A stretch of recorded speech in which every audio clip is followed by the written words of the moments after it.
Orang Islam hari ini mirip kisah anjing lepas di satu kampung. Saat satu ekor anjing lepas menggigiti semua orang kampung tiba-tiba semua ketakutan dan panik, sehingga mereka tidak berani bekerja, tidak berani ke kantor, tidak berani ke masjid. Bahkan keluar peraturan kalau mau keluar rumah bawa kayu atau celana tebal.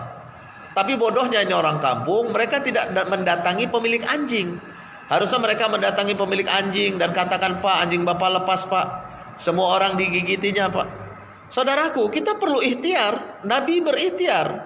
Nabi pakai topi besi saat perang, baju besi saat perang. Dalam keadaan seperti ini kita juga harus berikhtiar, pakai masker, cuci tangan. Tetapi adakah yang menjamin kalau kita tetap di rumah kita tidak akan mati, atau kalau kita ke masjid kita akan mati? Rezeki, jodoh, maut ada di tangan Allah, saudaraku. Maka luruskan keyakinan kita. Jangan terlalu takut dengan keadaan-keadaan. Apalagi kita yang masih jauh dari sumber virus, kita yang tinggal di hutan, di gunung, yang jauh dari orang-orang. Harusnya kita tetap mendekat kepada Allah Subhanahu wa ta'ala. Saudaraku, orang-orang Islam ini orang-orang yang bersih. Kita senantiasa berwudu. Sementara virus ini datangnya dari negeri yang kotor. Datangnya dari satu pasar di Cina sana yang menjual daging, segala macam bentuk daging, termasuk daging yang diharamkan oleh agama Islam. Tetapi mereka bisa selamat. Kenapa? Mereka melockdown diri. Mereka belajar wudhu. Anehnya orang Islam hari ini menjauh dari ajaran agama, menjauh daripada Allah Subhanahu wa ta'ala, menjauh dari pemilik anjing. Virus corona ibaratkan anjing. Dia adalah makhluk Allah. Tidak ada satu makhluk yang dapat memberikan mudarat dan manfaat kecuali izin Allah. Kalaulah kita mati karena corona, itulah ketentuan Allah. Tapi jangan kita meyakini bahwa kita ini akan mati karena corona.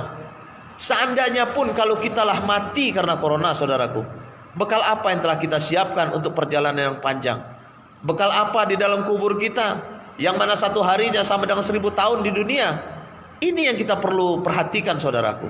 Maka untuk itu mari kembalilah kepada Allah, bertobat kepada Allah, kembali mentaati Allah. Dan ingat, saudaraku, jangan jadikan musibah ini olok-olok sehingga makin mendatangkan murka Allah Subhanahu wa ta'ala.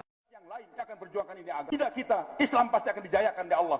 Cuman beruntung bagi mereka yang menjadi pemain, berperan untuk menyampaikan agama Allah Subhanahu wa ta'ala, dan rugi mereka yang jadi penonton dalam kehidupan. Bagi kita yang tinggal di sekitar laut-laut ini, digandakan lagi pahalanya oleh Allah. Nabi tahu bagaimana susahnya mendakwahkan agama menyeberang laut dengan biaya yang besar juga, menghadap ombak dan sebagainya.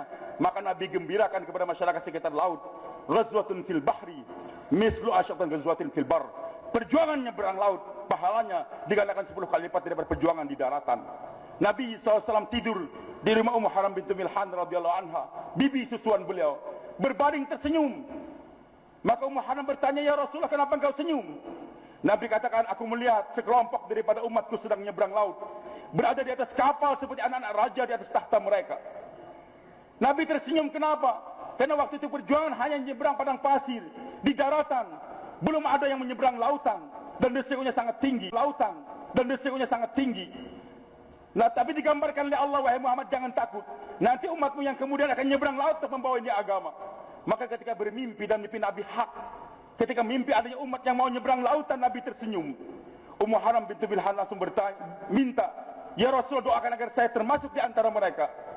Begitu semangatnya itu wanita ingin berjuang nyebrang laut, Nabi katakan, "Anti minhum, engkau termasuk di antara mereka." Tidur lagi, senyum lagi. Ditanya, "Kenapa kau senyum lagi ya Rasulullah?" "Saya mimpi lagi, rombongan yang kedua nyebrang laut lagi untuk menyampaikan agama. Naik kapal, berada di atas tahta, di atas kapal seperti anak-anak raja di atas tahta mereka. Ya Rasulullah, doakan agar saya termasuk rombongan yang kedua." Nabi katakan, "Tidak, kamu termasuk rombongan yang pertama saja." Meninggal dunia Rasulullah SAW. Rasulullah sallallahu alaihi wasallam menceritakan kepada para sahabatnya, "Fa inna min waraikum ayyaman as-sabru fihinna mithlul qabdi 'alal jamr." Di belakang kalian itu ada hari-hari yang penuh kesabaran, yang butuh kesabaran. Yang bersabar pada hari-hari itu seperti orang yang memegang bara api. Siapa yang kuat pegang bara api? Dia akan pegang, kepanasan dia lepas. Itu yang kita lihat. Kadang-kala kita melaksanakan sunnah dicela, di ini macam-macam, akhirnya kita lepas, kita tinggal. Seperti bara api. Lalu kita pegang lagi, panas, kita buang. Nanti kita pegang lagi. Maka kata Rasul sallallahu alaihi wasallam, orang yang berpegang teguh itu kepada sunnah seperti orang yang pegang bara api.